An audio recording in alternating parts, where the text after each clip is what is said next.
Hey guys, today I'm going to show you how to use filters on Omegle. So first things first, go to Google and search on Snap Camera.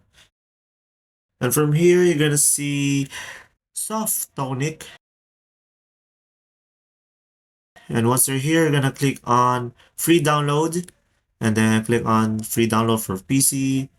And once the download is completed, you're going to go ahead and open the application.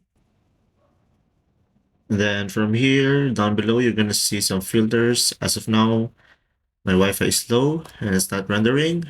And after that, you're gonna go ahead and click on your browser. And then from here, you're gonna go on your settings browser. And then once you're here, let's go to site settings. And then go ahead and click on camera.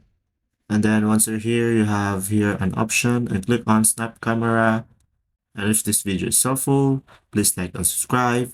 And thanks for watching. See ya.